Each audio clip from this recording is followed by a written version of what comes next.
Seguimos meditando en esto. Un día vamos a estar en su presencia. Un día vamos a estar ahí. Vamos a dar cuenta. Dios ha sido bueno con nosotros. Dios ha sido bueno. Cierre sus ojos unos momentos y medite en esto. Un día vamos a estar delante de Él como seres humanos, por aquellos quien Jesús murió y pagó por nosotros. Pero mientras eso suceda, Él está trabajando en nuestra vida. Él está ayudándonos para llegar allá. Él está trabajando día con día en nuestros corazones y en nuestro ser, porque Él quiere que estemos allá.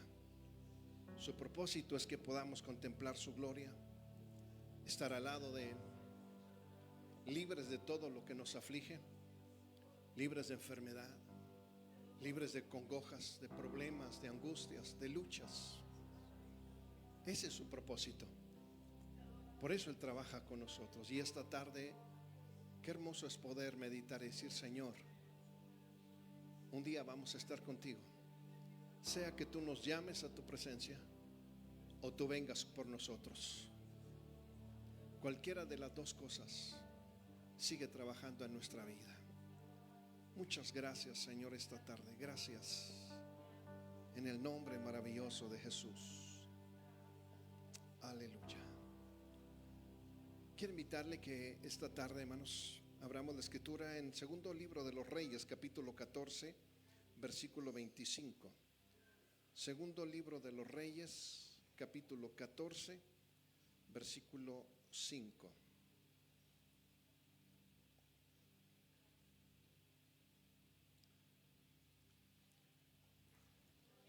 Aleluya. Cuando lo tengan, hermanos, puede decir amén. Segundo libro de los Reyes, capítulo 14, versículo 25. Aleluya. Estamos contentos esta tarde, hermanos, que nos esté visitando Ever y su esposa. Dios los bendiga. Lo conocimos hace, bueno, íbamos a decir el tiempo, pero mejor no lo decimos, ¿verdad? Hace más de 10 años. Por ahí llegaron a la iglesia ese domingo en la tarde. Eran las 3 de la tarde cuando teníamos el servicio por ahí. Llegó él, su mamá, sus hermanos, y fue una bendición poder gozarlos por ahí, adorar a Dios. Empezaron ahí, ¿verdad?, a tocar. Hoy están tocando ahí en Parral. Él, su hermana, sus primos están ahí trabajando y echándole ganas en la iglesia. El hermano Villela, los que conocen en Parral, bueno, pues conocen por ahí al hermano Villela. Un saludo por ahí cuando llegues por allá, hijo. Amén. A tu mamá, a tus hermanos, dales un fuerte abrazo de parte nuestra. Amén. Bien, hermanos, ya lo tenemos por ahí. ¿Sí? Capítulo 14, versículo 25. ¿Qué dice, hermanos? Léalo, por favor.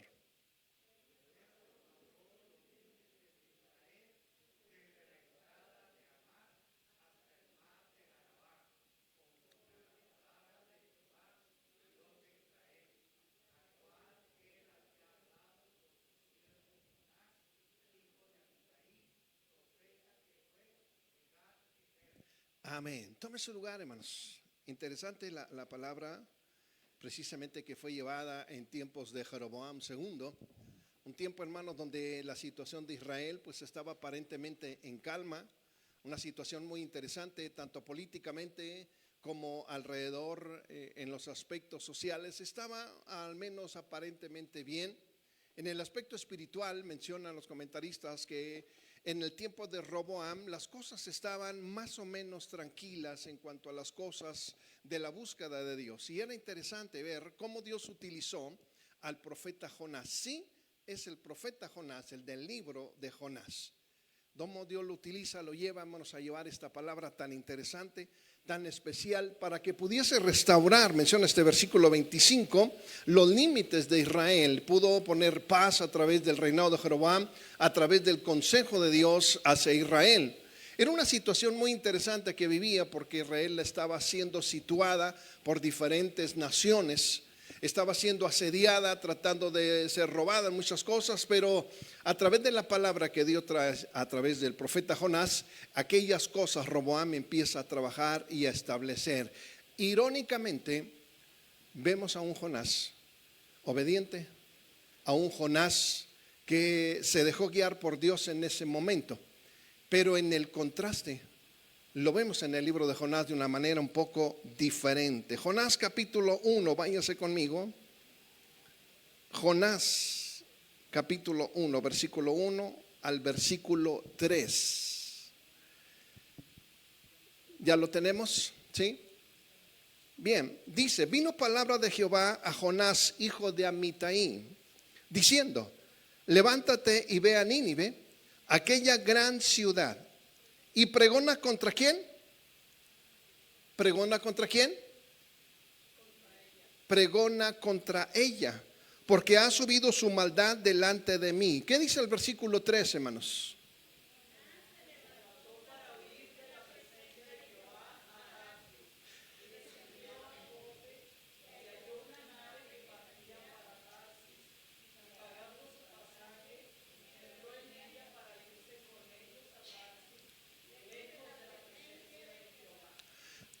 Cuando la escritura menciona precisamente esta parte de Jonás, en algún momento empezamos a meditar y a decir, ok, Jonás tuvo miedo, no quiso ir a predicar. Muchos sabemos el contexto y sabemos que hay una razón atrás de todo esto de por cuál Jonás no quiso ir a predicar a Nínive.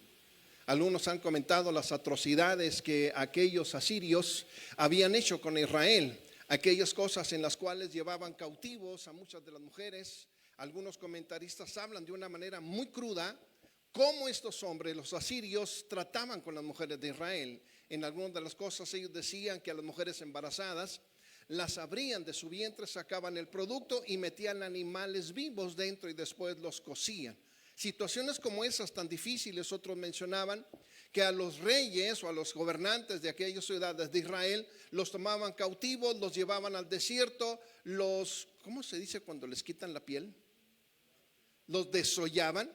Eso es lo que hacen mención algunos historiadores, los desollaban y los ponían ahí, hermanos, vivos. A otros les cortaban la cabeza y los ponían a las puertas de las ciudades para atemorizar a Israel. Todas estas cosas hacen los comentaristas de que Jonás las sabía. Ciertamente en el tiempo de Roboam, de este rey, cuando Jonás lleva la predicación, lleva esos mensajes y la guianza, sí sucedían ciertas cosas muy difíciles y complejas que Jonás entendía. Pero aquí se presenta, hermanos, una situación muy categórica y muy especial en la vida de Jonás. Le vuelvo a decir, conocemos que Dios le manda a ir a predicar a Nínive y él desiste y por consecuente prefiere mejor huir. Se va a Tarsis. Alguien menciona por ahí que es casi unos 14,000 kilómetros lejos de la ciudad de Israel o de Jerusalén, donde Jonás prefiere irse, lejos de la presencia. Irónicamente, el libro registra que Jonás huye de la presencia de Dios, aunque usted y yo sabemos que no se puede huir de la presencia del Señor, donde quiera que estemos. El proverbista del libro de los Salmos menciona: ¿a dónde me iré de tu presencia? ¿A dónde huiré? ¿A los montes? Ahí estás tú. ¿Me iré a lo profundo de la mar? Ahí estás tú. ¿A dónde huiré de tu presencia? Así que este libro registra irónicamente que Jonás toma la decisión de huir de la presencia del Señor. Era obvio que no. Era muy categórico que no se iba a ir.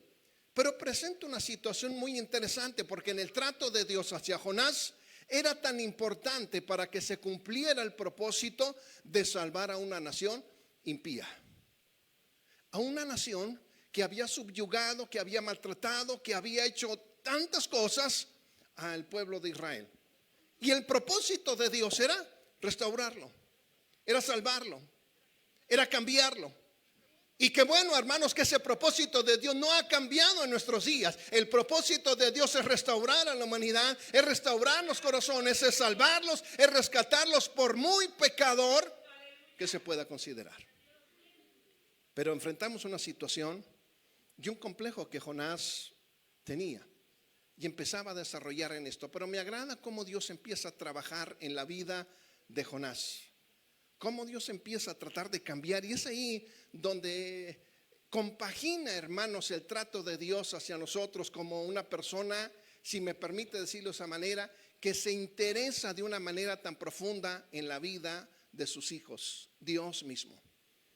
Jonás, siendo un profeta que en su momento Dios lo utilizó de una manera tan especial, hoy necesita terapia. Hoy necesita terapia. Alguien escuché en alguna ocasión que dijo: ¿saben qué? Yo necesito terapia. Y la persona le respondió: no, dice, pues tú, yo no estoy loco. Yo no estoy loco. Pero él le dijo: espérame. Es que, ¿cómo? ¿A poco los que necesitan terapia están locos? No es que estén locos. Es algo interesante porque es una persona que tiene la valentía para poder entender mejor su vida y para poder vivir en libertad. Es entender mejor su vida para poder vivir en libertad.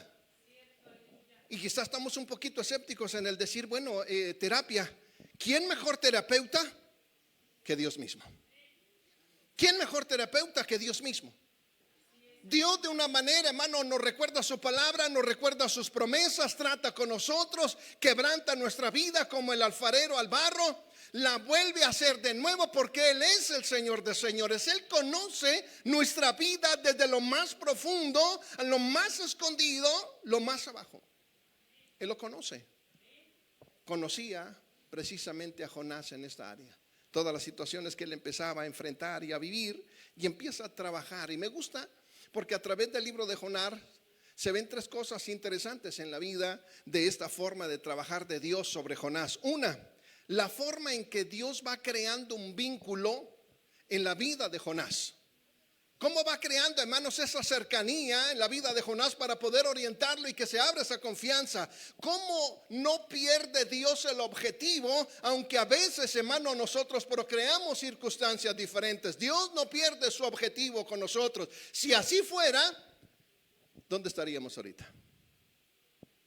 ¿Alguno de nosotros viviría si Dios perdiese su objetivo con nuestra vida? Porque el objetivo de Dios es que nadie se pierda, sino que todos procedan al arrepentimiento. Y podamos, hermano, gozar de una vida maravillosa como cantábamos ahorita, poder estar en su presencia, no sé si de pie, no sé si hincado, pero el asunto es estar delante de su presencia, gozando de esa comunión maravillosa, libres de todo lo que hoy nos acoja, de todo lo que hoy nos aflige, libres de todo eso. Así que el objetivo de Dios sigue permanente y no lo ha perdido. Y algo que me gusta más en la forma de trabajar de Dios, al menos en esta parte, son las 1001 maneras, y me quedo quizá corto, de los métodos que Dios utiliza para ministrarnos y enseñarnos. Y nada menos hoy tenemos un ejemplo, nuestro hermano Ricardo, nuestra hermana Neri, cómo Dios a través de estas situaciones recuerda y aviva nuestra vida en todo eso. Dios tiene 1001, cortamente hablando, maneras de trabajar con nosotros. En algunas son un poco difíciles, en otras son muy sutiles, en otras son en silencio, como aquel profeta donde estaba ahí y pasó un viento, un silbo apacible y pudo entender que ahí Dios estaba. O sea, esa es la manera en que Dios trabaja, hermanos, y creo que los que estamos aquí hemos recibido eso. De una o de otra manera Dios está trabajando. ¿Ha perdido Dios el objetivo con usted? ¿Ha perdido Dios el objetivo con usted?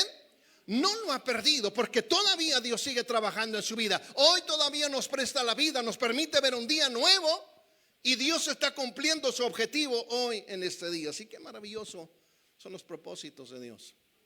Ve a Dios como un buen terapeuta en el grande concepto y perfecto concepto de que Dios trata con nosotros. Lo hizo con Jonás. Pero me agrada la forma en que empieza a trabajar. Vaya conmigo, me gusta mucho esta parte del libro de Jonás, capítulo 1, versículo 3. Si alguien me lo puede leer, 1:3 de Jonás, por favor. ¿Qué dice? 1:3 de Jonás.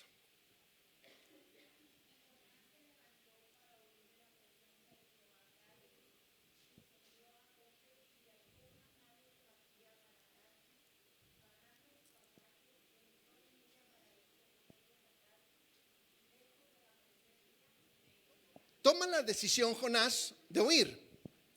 Toma la decisión, lejos. Y me llama la primera intervención que Dios hace, porque Jonás va y paga el pasaje de un barco que va a Tarsis. Y se sube en el barco.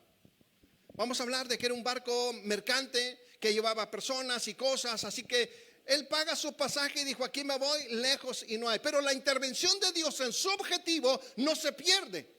Porque el objetivo de Dios era: Jonás, vas a ir a Nínive y les vas a predicar. Jonás en el capítulo 4 declara de una manera tan contundente diciendo: yo sé quién eres, yo te conozco. Así que el enojo de Jonás es retirarse y se va en el barco, y ahí empieza la primera intervención de Dios. ¿Cuál es? La tormenta. Algo que Jonás no podía controlar. ¿Alguno de nosotros podemos controlar la tormenta? ¿Alguien de ustedes ha salido muy valiente con un cuchillo a cortar las nubes cuando está la tormenta en todo su apogeo? No levante la mano. Porque las abuelitas de antes así lo hacían. ¿Quién se acuerda? ¿A quién le platicaron eso, verdad? Salía muy valiente. ¿Cómo?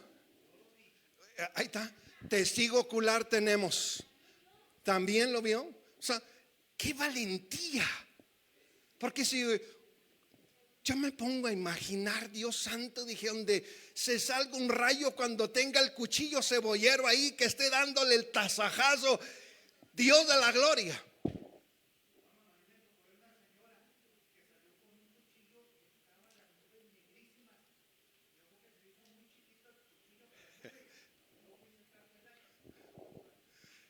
Dios la guardó. Dios cumple sus propósitos. Cuando la intervención de Dios llega a la vida de Jonás, porque Jonás, hermano, dice la escritura que se durmió, se fue a lo profundo del barco y se durmió. Dijo: no quiero saber nada, no quiero hacer nada, no me hablen, no me nada. Se acostó. Y la tormenta, que es la intervención divina de Dios, empezó a azotar a aquellos hombres que no temían a Dios. Pero aquí la grande diferencia: lo conocían. ¿Por qué?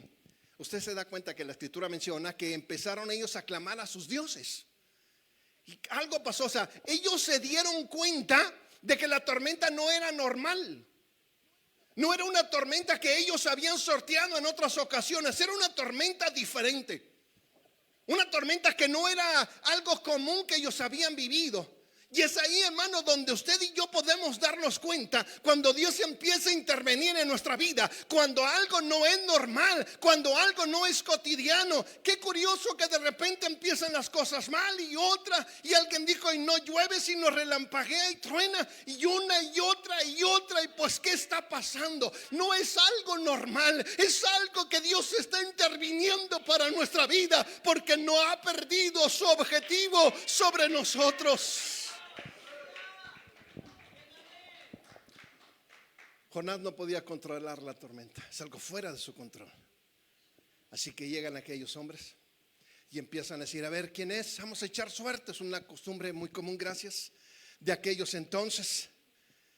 Pero se dieron cuenta de que faltaba uno, el que había pagado su pasaje. A ver, búsquenlo. ¿Dónde se metió? No lo veo. Y lo hallaron allá durmiendo. ¡Ey, dormilón! Dice la versión 60. Levántate, ¿qué no ves? ¿Qué no sientes el vaivén? ¿Qué no escuchas? Jonás sabía lo que estaba pasando. Esa es la omisión, hermanos, de nuestra vida. Cuando a veces queremos ignorar las cosas de nuestro alrededor. Eso es cuando a veces nosotros no queremos darnos cuenta de lo que está sucediendo, pero es la intervención divina. Algo maravilloso de parte de Dios. Me agrada cómo Dios trabaja. Otra de las cosas que Él hace precisamente es poder llevarnos, hermanos, a un quebrantamiento. Se lo menciono así rápido porque lo quiero ver en la vida de Jonás. A un quebrantamiento de nuestra vida. ¿Dónde fue a parar Jonás después de que Jonás reconoce que la tormenta era por su culpa? Él le dijo a los meneros: ¿saben qué? No se metan en problemas, agárrenme a mí y láncenme. Y se soluciona el problema. ¿Y se solucionó?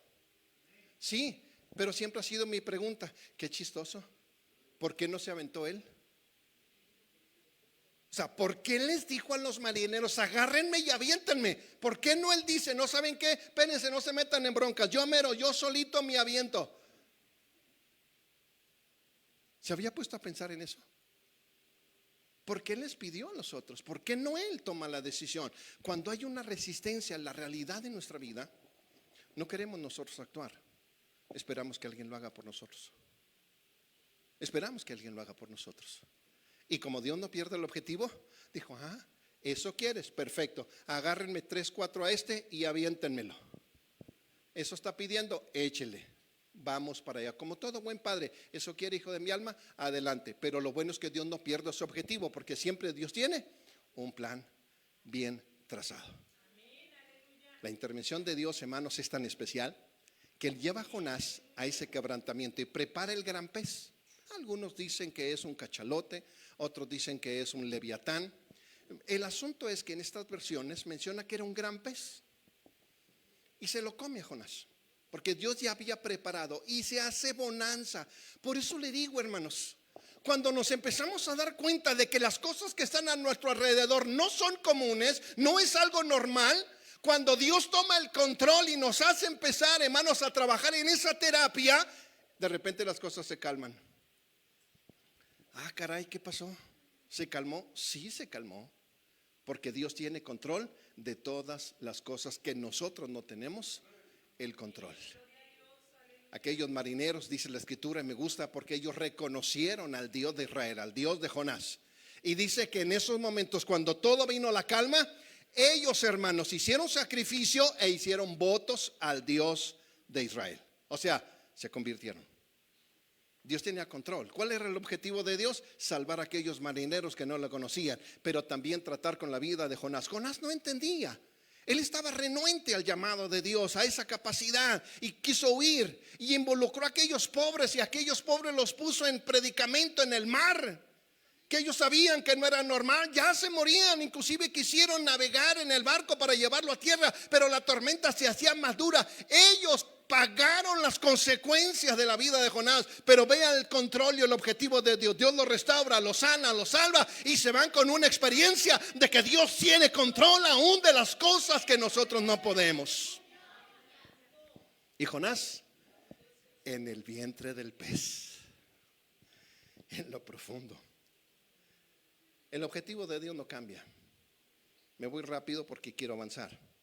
Hay una parte interesante del trabajo que Dios hace en la vida de Jonás, donde lo hace confrontar. No sé si ustedes en algún momento han visto algunas terapias de choque. No sé si me estoy explicando. Terapia de shock. ¿Alguien sabe de qué se trata? ¿No? Sí, el hermano Manuel, sí. Esta terapia de shock la utilizan en ciertos en reformatorios para jóvenes o adolescentes, donde son rebeldes y los llevan a este lugar. Y ahí, hermanos, el trato es duro. El trato militar se queda corto para el trato de ahí. Es duro y los confronta y le llaman terapia de choque. Curiosamente, Dios trabaja con esto, con Jonás.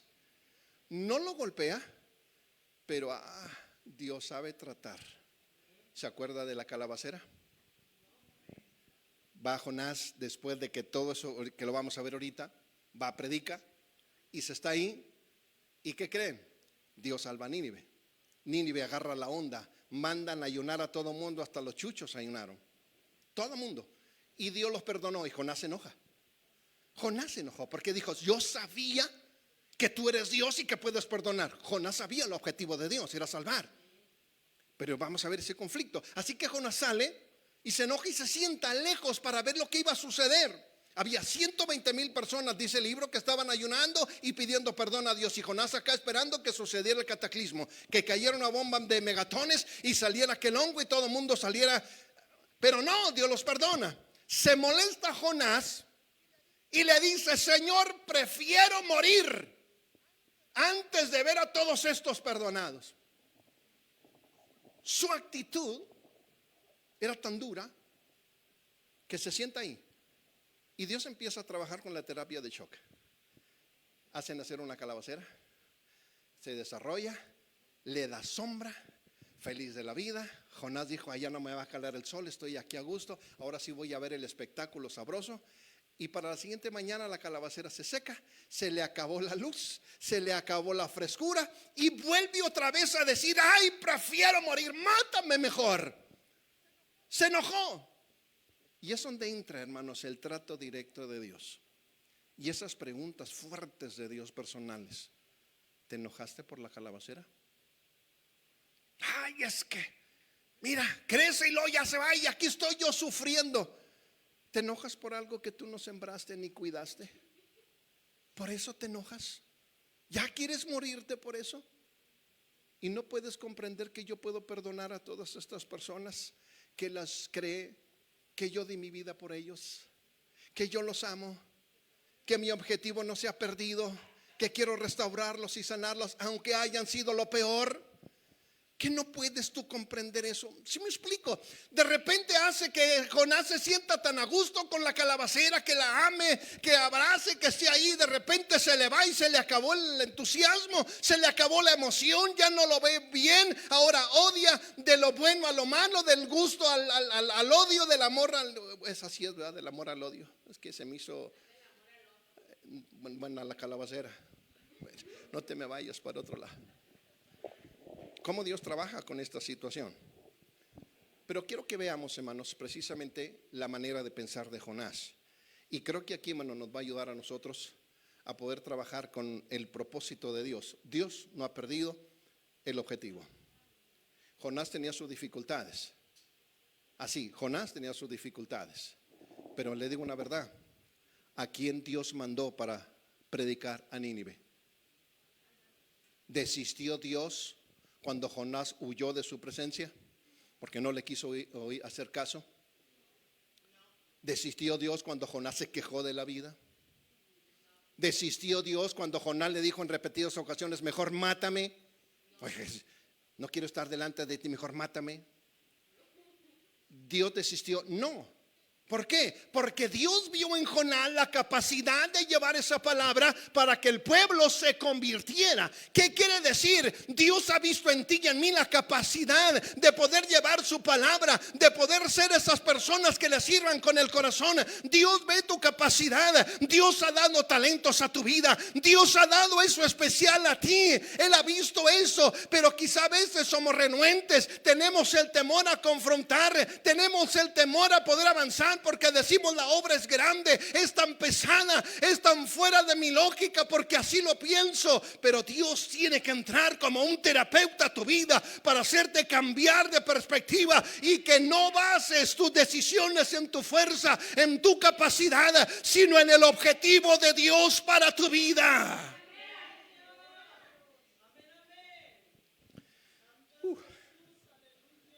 La negación de la realidad es una situación que Jonás quiso hacer. La resistencia y el esfuerzo mental que hace una persona para mantener sus prejuicios a pesar de la evidencia que lo contradice. Qué tremendo es cuando Dios trabaja en la vida de Jonás y le hace ver la realidad. Le hace ver este aspecto. Jonás, sí, eres una persona que falla. Eres una persona que tiene emociones y que de repente surgen las emociones, que de repente en medio de las emociones deseamos mejor morir, porque estás ahí luchando con eso. Estamos luchando con eso. Pero qué bueno que Dios trabaja para hacernos cambiar la realidad. ¿Y cómo le hace, hermanos? De muchas maneras. Nos confronta, nos quebranta, nos lleva a lo profundo. Y la primera cosa que empieza a hacer Dios en nuestra vida, híjole, es entender, hermanos, es entender que estamos en sus manos y que somos algo especial para Él. Quizá el barco que nosotros tomamos a Tarsis, tratando de huir de ese propósito, de ese objetivo de Dios para nuestra vida, quizá ese barco que nosotros estamos llevando o alcanzando nos ha costado, porque hemos tenido que pagar un precio para huir, para poder decir: no, es que no tengo yo la capacidad. Es muy grande eso para yo hacerlo. Y nos ha costado subirnos a ese barco. Y hemos gastado, nos ha dolido. Segundas, terceras personas han sufrido por esta decisión de nosotros, por tratar de negar una realidad. ¿Cuál realidad? la realidad de que Dios ha salvado nuestra vida y que Dios no ha perdido el objetivo con nosotros de utilizarnos como un instrumento para llevar esa palabra, para restaurar personas, para levantar al perdido, para rescatar al perdido. No ha perdido su objetivo. Dios tiene que entonces trabajar con nosotros y hacernos ver, hermanos, emocionalmente de que necesitamos de Él. Y es donde Dios utiliza terapias diferentes, las tormentas de la vida. Y a veces hemos dicho, híjole, esto es algo difícil, es complicado las cosas que se han estado viniendo, pero a veces no hemos visto de que Dios tiene planes y propósitos y todo lo tiene en control. Así que si hoy, hermanos, las cosas que se han venido, en vez de quejarnos, en vez de poder recriminar, sí con un corazón dolido quizá, pero poder decirle, Señor, ¿qué necesito aprender? Pero no solamente yo, ¿qué vas a hacer de algo que yo no tengo control? Porque el objetivo tuyo es salvar. ¿A quién vas a salvar? ¿A quién? A lo mejor los del choque se fueron con una experiencia de decir, son cristianos. Y se fueron con una espina. No se pelearon, no se bajaron reclamando. Bueno, no lo hicieron, ¿verdad? Perfecto. No, yo nomás, porque yo sé que. Fíjense, contrariamente a otros, ¿a cuánto les ha pasado que los chocan, hermanos, y le echan el caballo encima y el carro y ya lo quieren meter y hasta le dicen que no sabes quién soy, tengo, y sacan el teléfono y desde que empiezan a hablar, no, hombre, si ni saldo traen. ¿Sí me explico? A veces no sabemos qué es lo que Dios está haciendo. Vemos nuestro entorno que aparentemente tenemos el control, pero de lo que no tenemos el control, el objetivo de Dios sigue permanente. Dios está trabajando. Y cuando menos pensamos, alguien llega y nos dice, ¿sabe qué? Ese día que tuvimos este choque, Dios ya estaba tratando conmigo, pude acercarme. Las otras personas, y eso, hermano, trae satisfacción y decir, Señor, gracias, porque no pierdes el objetivo. Dios tiene que confrontar nuestra vida y trabajar. 2. ¿Qué es lo que sucede a veces, hermanos? Como a Jonás, Dios permite que entremos, hermanos, dentro del gran pez, donde no hay nadie, donde no vemos nada, donde en vez de que huela a rosas, huele a puro, ¿cómo se llaman los jugos gástricos? ¿A qué olerán? ¿Amoníaco? ¿Alguien ha olido el amoníaco? Bueno, las hermanas yo creo que lo huelen muy seguido, ¿verdad? Cuando se pintan el cabello, es uno de los tintes que utilizan. Sí lleva amoníaco, ¿verdad? O ya no. Santo Dios, ya estoy yo pisando callos, disculpen. Peróxido, pues casi huele igual. Déjenme abro un paréntesis. Bueno, mejor no lo abro.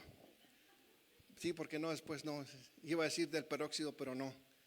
Pero a veces Dios tiene que llevarnos a lo profundo del pez, donde no vemos nada, donde nos sentimos solos, donde no hay nadie, donde sentimos que nadie nos ve, que no sentimos su presencia, que estamos en lo más profundo. Si ustedes miran la oración de Jonás cuando estaba en lo profundo del pez, usted se va a dar cuenta, hermanos, el sentimiento que invadía la vida de Jonás. Señor, no le echa la culpa ni a los de Tarsis, no le echa la culpa ni a los del barco, no le echa la culpa a los de Nínive. Le dice, Dios, tú me metiste en esta profundidad como el Seol. O sea, reconoce que es Dios quien lo llevó a lo profundo, a la soledad, a donde no hay nadie. ¿Cuántos han sentido, hermanos, estos de que no hay nadie a su alrededor? De veras, levante la mano. ¿Alguien ha sentido eso? Que no hay nadie, que está solo, que nadie lo comprende. Nadie, o sea, es bien difícil cuando uno está ahí. Es bien complicado. Y Jonás estaba ahí. Qué curioso que esta es la forma de trabajar en muchas de las ocasiones de Dios, y lo hizo con Jonás. Lo llevó donde no había nada, donde tenía que reflexionar, y acordemente al canto que entonamos, levanta tus ojos, mira la vastedad del cielo, mira todas esas estrellas, solamente mira lo infinito y te vas a dar cuenta de que Dios es más grande que todos tus problemas. Pero hasta que quiebra nuestra vida, hasta que nos lleva a esa última soledad, es cuando empezamos a decir: ¿quién soy yo? ¿Quién soy yo para que tengas de mi memoria? ¿Quién soy yo? Un hombre pecador, un hombre vil. ¿Quién soy yo, Señor? Y en medio de ese quebranto, en medio de ese dolor, se ve una luz maravillosa donde Dios dice: perfecto, mi objetivo se está cumpliendo contigo. ¿Qué sucede? Nos dan la segunda oportunidad. Nos avienta a la playa, porque allá aventó a Jonás. Mandó al pez que lo vomitara y caímos en la playa. Ahora sí, estando en la playa, ¿qué vas a hacer? Jonás toma la determinación, se va, predica. Esa es la segunda oportunidad. Pero aquí hay un problema. Aunque Jonás reconocía que era Dios y que lo había salvado y le había dado su segunda oportunidad, al momento de pararse enfrente a Nínive, le vinieron otra vez los pensamientos: sí, pero estos tremendos son tremendos. Lo que hay dentro de su ser, de lo que él había experimentado y vivido, todavía estaba presente. Entendía que Dios es soberano, entendía que tenía que obedecerlo, ir a predicar, pero estaba enfrente a un gigante, Nínive. Tenía que predicar en contra de lo que él ya en su momento sentía. Tenía que darles el mensaje aún sabiendo cómo eran ellos y sabiendo lo que él había experimentado. No sé si te ha pasado que de repente estás en tu trabajo y ya no quieres trabajar ahí porque las circunstancias fueron tan complicadas y tan difíciles, pero tienes que estar en contra de tu voluntad. Qué difícil es esta situación, pero es la segunda oportunidad que Dios le dio a Jonás. Ve, predícale, párate enfrente de ellos. Quizá Jonás pudo replicar y decir: Señor, pero son impíos. Y Dios le vuelve a recordar: ¿quieres que te lleve al pez? No, predica. Predica, hermanos. Y sucede lo que tanto a Jonás le preocupaba: los perdonó. Pero es aquí donde viene, hermanos, el trabajo de Dios, que no pierde el objetivo con Jonás. Jonás se molesta. Y es donde descubrimos, hermanos, esas frases tan fuertes: mátame, ya no quiero nada, mejor morir. Así, no, porque estoy molesto.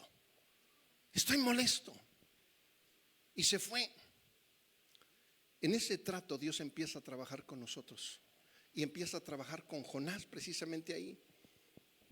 En el poder entender, hermanos, que no es solamente Jonás, sino es el objetivo de Dios para los demás.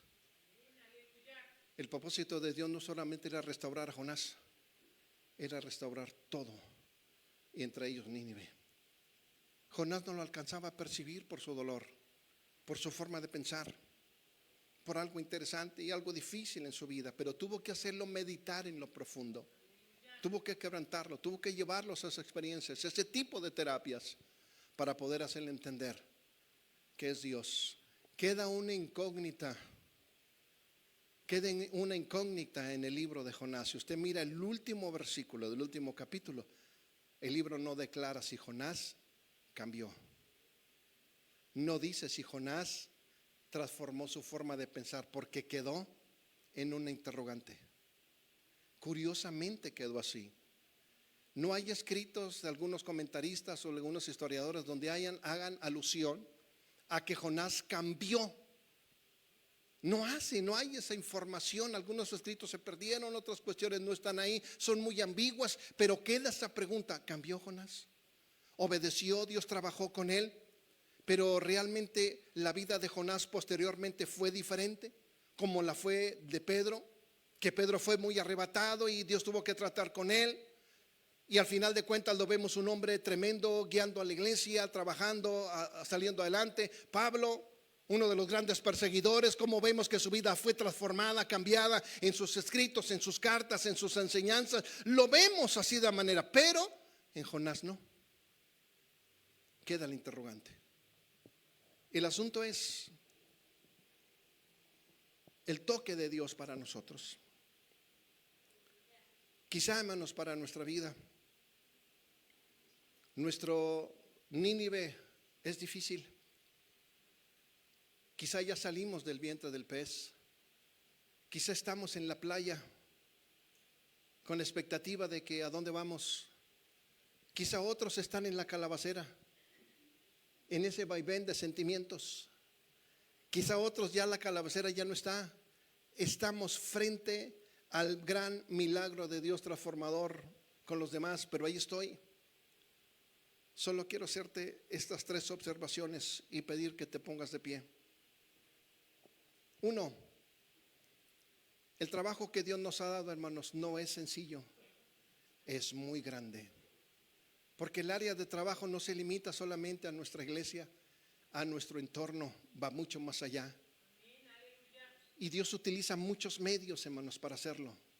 Tiene muchas maneras para hacerlo.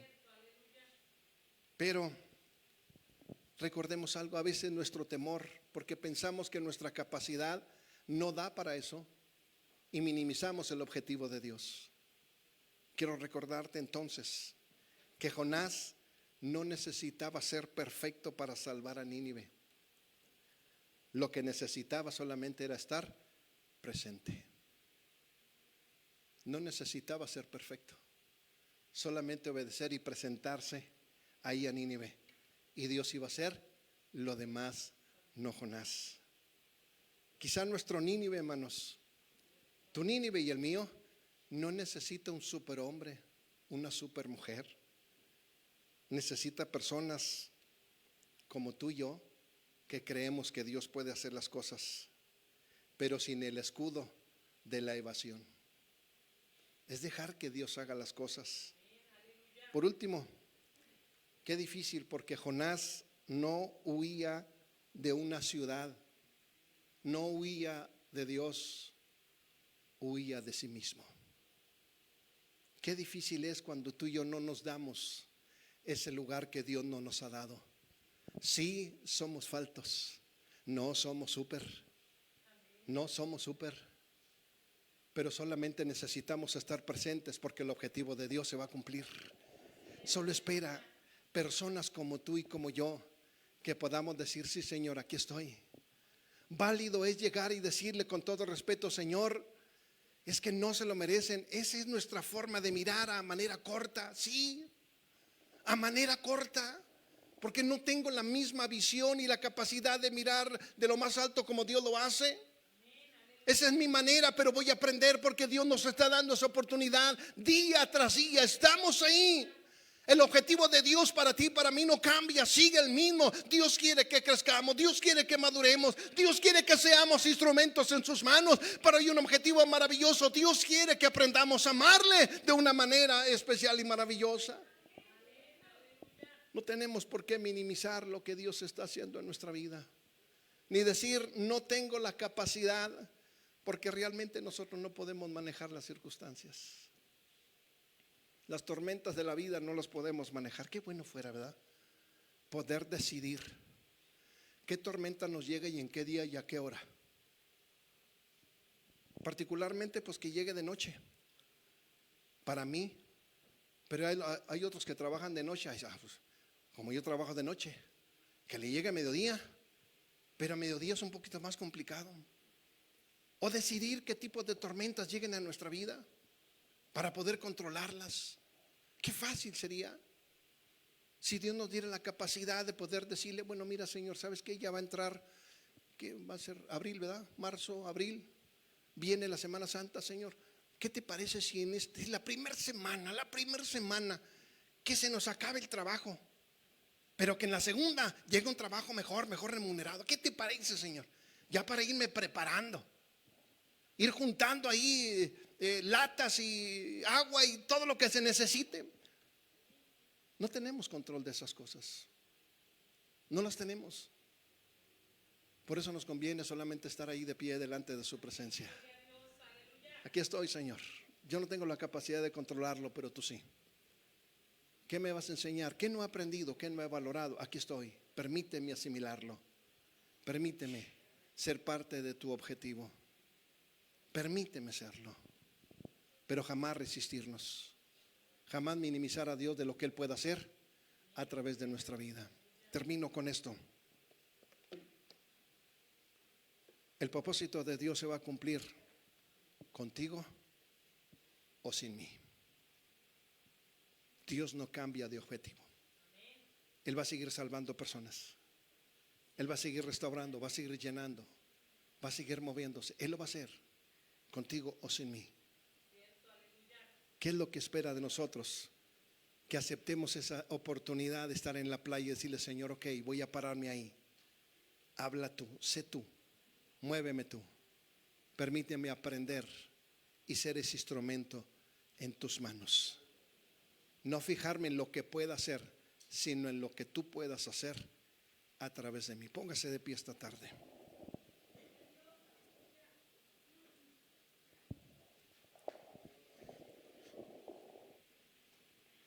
¿De qué tamaño es tu Nínive?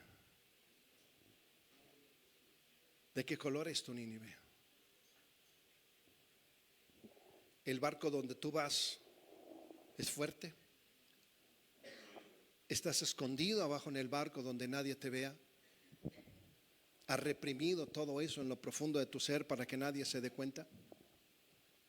¿Has resistido la instrucción de Dios de cumplir su objetivo y no quieres que nadie te vea? ¿Cuántas personas están ahí a tu lado y han sufrido esas consecuencias? Quizá estás manejando un sentimiento de culpabilidad y no has podido superarlo. Pero quiero decirte que el objetivo de Dios sigue. Se sigue cumpliendo. La oportunidad de Dios sigue estando presente. El trato de Dios quizá para ti ha sido difícil y complicado, pero Dios sigue trabajando ahí. Dios no ha abandonado. Él prometió estar contigo y conmigo todos los días hasta el fin del mundo. ¿Por qué no venir y decirle esta tarde aquí a soltar: Señor, toma mi Nínive, quiero salir del barco. He gastado mucho, me he gastado mucho en el barco. He tratado de esconderme y delante de ti no puedo. Quizás estás en el vientre del pez, donde está la soledad, lo oscuro, donde no hay calor. ¿Por qué no venir y decirle: Señor,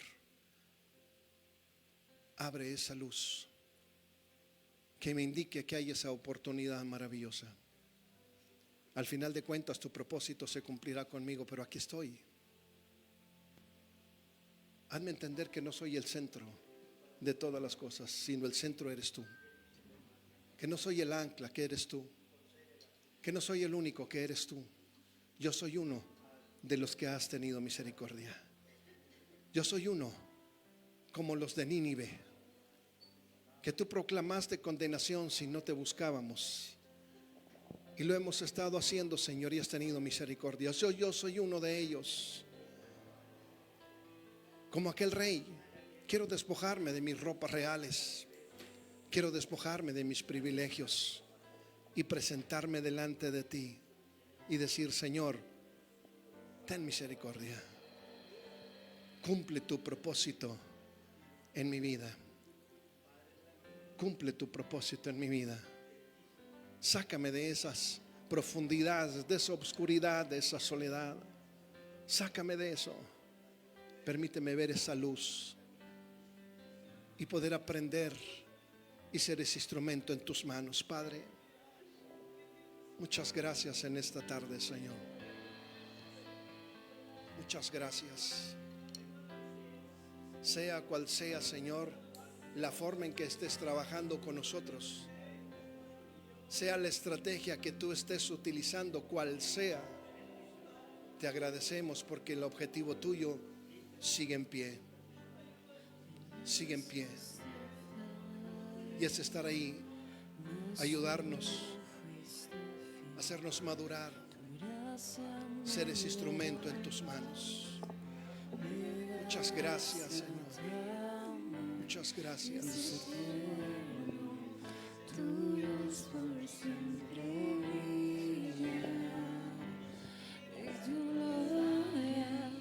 Incomparable sin final.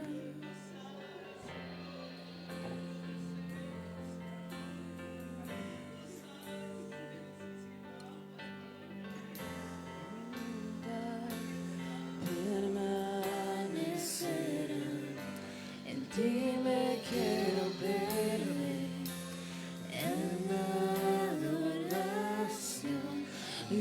eterno, tu luz por siempre brillará, y tu gloria incomparable sin final.